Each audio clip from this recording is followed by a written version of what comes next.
السلام عليكم ورحمة الله وبركاته. بسم الله الرحمن الرحيم. الحمد لله رب العالمين. الصلاة والسلام على سيد المرسلين وعلى آله وصحابه الفائزين أما بعد. ഇസ്ലാമിൽ കൊല്ലൽ അനുവദനീയമായ ചില ജീവികളുണ്ട്,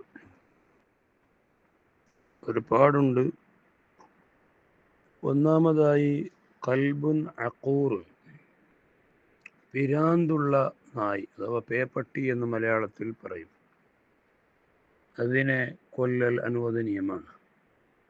കാരണം അത് കടിച്ചാൽ ചിലപ്പോൾ ആളുകൾക്ക് ഭ്രാന്ത്, അല്ലെങ്കിൽ അതിൻ്റെ ആ ഒരു ഭ്രാന്ത് പകരും. അപ്പോൾ ആളുകൾക്കത് വലിയ ബുദ്ധിമുട്ടാകും, വലിയ പ്രയാസമാകും. അതുപോലെ തന്നെ കൊല്ലൽ അനുവദനീയമായ മറ്റൊരു ജീവിയാണ് വിഷമുള്ള പാമ്പ്. വിഷമുള്ള പാമ്പ് എന്ന് പറയുമ്പോൾ വിഷമില്ലാത്ത പാമ്പിനെ കൊല്ലൽ ഇല്ല. അതുപോലെ തന്നെ പാമ്പിൻ്റെ കോലത്തിൽ ജിന്നുകൾ ചിലപ്പോൾ വരാൻ സാധ്യതയുണ്ട്. ചിലർക്ക് പാമ്പിനെ കൊന്നാൽ പിന്നെ അവർക്ക് പ്രയാസമുണ്ടാവുക, ഇതൊക്കെ സാധാരണ ഉണ്ടാവലുണ്ട്. അപ്പോൾ പാമ്പിൻ്റെ കോലത്തിൽ ജിന്നുകൾ ചിലപ്പോൾ വരും. അപ്പോൾ നമ്മുടെ വീട്ടിലേക്കൊരു പാമ്പ് വന്നാൽ എന്താ ചെയ്യേണ്ടത്? നമ്മൾ വിഷമുള്ള പാമ്പാണ്. അപ്പോൾ ഹദീസിലൊക്കെ കാണും, ആ പാമ്പിനോട് 3 വട്ടം പറയാം, നീ പോകണം, നീ പോണം, അല്ലെങ്കിൽ നിന്നെ കൊല്ലും എന്നൊക്കെ ആൾക്കാർ പറയലുണ്ടല്ലോ. അങ്ങനെ 3 വട്ടം പറയാം. അങ്ങനെ പറഞ്ഞിട്ട് നല്ല ജിന്നിൻ്റെ കോലത്തിലോ അല്ലെങ്കിൽ മറ്റോ വന്നതാണെങ്കിൽ അതിൻ്റെ ഹാലിലേക്ക് അത് പോവും. അതേസമയം എത്ര പറഞ്ഞിട്ടും അത് പോകുന്നില്ല, അവിടെ തന്നെ നിൽക്കുന്നുണ്ട്. ചിലപ്പോൾ അത് കടിക്കും. അപ്പോൾ കുട്ടികളുണ്ടാകുമ്പോൾ ജീവൻ തന്നെ നഷ്ടപ്പെടും. ഇങ്ങനെയൊക്കെ ഉണ്ടാകുന്നതാണെങ്കിൽ അതിനെ കൊല്ലാം, അതിൽ യാതൊരു പ്രശ്നവും ഇല്ല.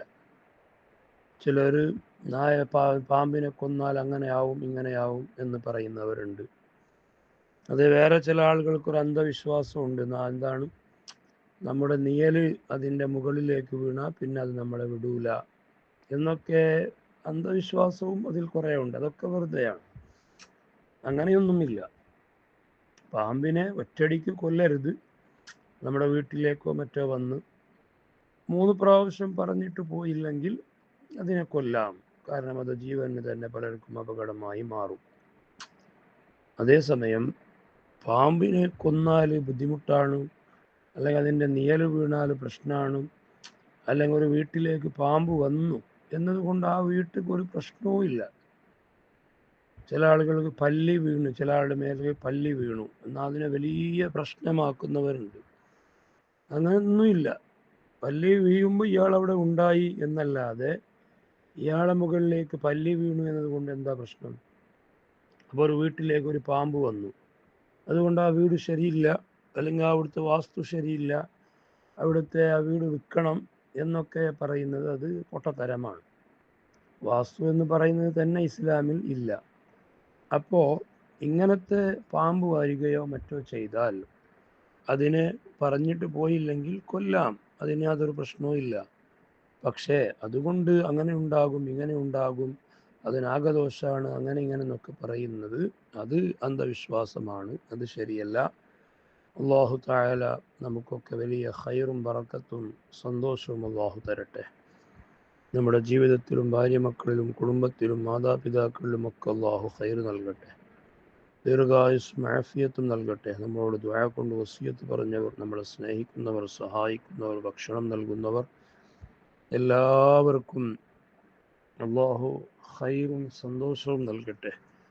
നമ്മിൽ നിന്ന് മരിച്ചുപോയവർ ആരെല്ലാം ഉണ്ടോ അവരുടെ എല്ലാവരുടെ ഖബറിലും അല്ലാഹുവേ നീ സന്തോഷവും പ്രകാശവും മഗ്ഫിറത്തും മർഹമത്തും നൽകി നീ അനുഗ്രഹിക്കണം റഹ്മാനേ ബിറഹ്മതിക യാ അർഹമർ റഹീമീൻ.